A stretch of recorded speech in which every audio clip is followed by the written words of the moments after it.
দুনিয়া কিছুই না, কিচ্ছু না দুনিয়া। সকালে আপনি না থাকলে আপনাকে বিকেলেই এরা মাটি দিয়ে আসবে। চোখ বন্ধ করে চিন্তা করবেন রাত্রেবেলা আপনি পৃথিবীতে নাই, আপনার স্ত্রী, আপনার সন্তান, আপনার প্রতিষ্ঠান, আপনার সংগঠন, আপনার সবকিছু কি থেমে আছে না চলছে? সব চলবে ভাই, কেউ থেমে থাকবে না, শুধু আমরাই থাকবো না। আল্লাহ পাকের পক্ষ থেকে একটা বিশেষ অনুগ্রহ হচ্ছে একাকিত্ব।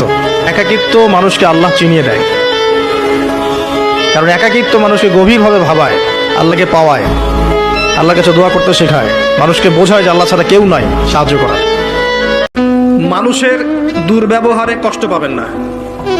যখন কাছের মানুষরা আপনাকে কষ্ট দিবে, এবং কাছের মানুষ কষ্ট আপনাকে দিবেই, কাছের মানুষরা আপনাকে বেশি কষ্ট দিবে জীবনে, তখন আপনি কষ্ট পাবেন না যদি আল্লাহর জন্য ওদেরকে ভালোবাসেন, যে আমি তো আল্লাহর জন্য এই কাজগুলো করছি, তারা শুকরিয়া আদায় করলেই বাকি আর না করলেই বাকি, তখন আপনি কষ্ট পাবেন না।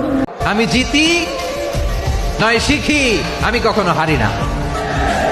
জীবনের সাথে সেট করে নাও জেনজি অফ জেসর, আমি কখনো হারি না, আমি হয় জিতি নয় শিখি। চিল্লায় বলো ঠিক কি না?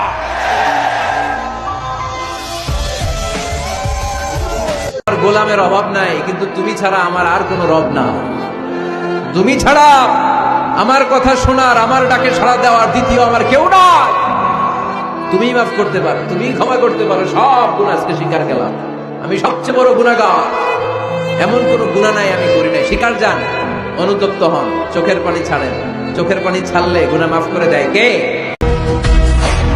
আধারে ভয় পেও না, আলো আছে আড়ালে, অন্ধকার পালিয়ে যাবে তুমি উঠে দাঁড়ালে। হেরে যাবে ওদের হিংসার ষড়যন্ত্র, জিতে যাবে আমাদের ভালোবাসা। খালি 2 রাকাত নামাজ পড়ে আল্লাহকে বলেন, আল্লাহ না বুঝে না জেনে শয়তানের প্ররোচনায় পড়ে আল্লাহ জীবনে ভুল করেছেন, আল্লাহ ওয়াদা করছে আজকের পর থেকে কখনো এই পাপে লিপ্ত হব না। পড়বেন আস্তাগফিরুল্লাহ আল্লাযী লা ইলাহা ইল্লা হুয়াল হাইয়ুল কাইয়্যুম ওয়া আতুবু ইলাইহি ওয়া সাইয়্যিদুল ইস্তিগফার। আপনি বিশ্বাস রাখেন আল্লাহ পাক আপনার সমস্ত গুনাহকে নেকি দিয়ে পরিবর্তন করতে পারেন। জীবন আপনাকে অনেক কিছু দিবে, আবার কেড়ে নিবে। আল্লাহ এভাবেই পৃথিবীটাকে সাজিয়েছে। ইয়াউমুন লাকা ওয়া ইয়াউমুন আলাইকা, একদিন আপনার ভালো যাবে, আরেকদিন খারাপ যাবে। ওয়া তিলকাল আইয়ামু নুদাবিলুহা বাইনান নাস। আল্লাহ বলেন যুগটাকে আমি ঘুরিয়ে ফিরিয়ে মানুষের সামনে এভাবেই আনি। This is the routine work of this দুনিয়া। দুনিয়ার রুটিন ওয়ার্ক এটা। আজকে ভালো, কালকেও যে ভালো যাবে এমন তো নয়, কালকে খারাপ যাবে। আজকে তার খারাপ যাচ্ছে, পরশুদিন আবার তার ভালো দিন যাবে, ঠিক কিনা বলেন? আসলে রমজানের কথা মনে পড়ে গেল যে রমজান কিন্তু বেশি দিন বাকি নেই।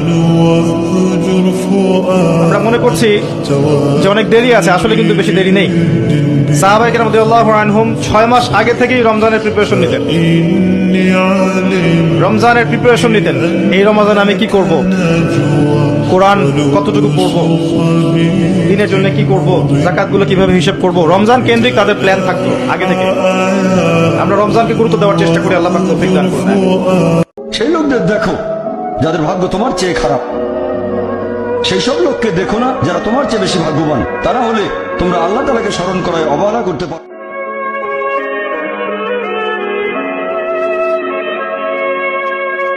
চিরসুখ চির শান্তি এটাই পৃথিবীতে হয় না। চিরসুখ এবং চিরশান্তির জায়গা হচ্ছে জান্নাত। চিরসুখ এবং চিরশান্তি কোথায়? এটা জান্নাতের বৈশিষ্ট্য। চিরসুখ চিরশান্তি, টেনশন নাই, ঝামেলা নাই, পরীক্ষা নাই, বিপদ নাই, রিস্ক নাই, স্ট্রাগল নাই। এটা হচ্ছে দ্য ফিচার্স অফ জান্নাত, জান্নাতের ফিচার। কিন্তু সমস্যা বাদে তখন যখন জান্নাতের ফিচার আমরা দুনিয়ায় খুঁজি। যেটা পাবো আমরা জান্নাতে, এটা খুঁজি কোথায়?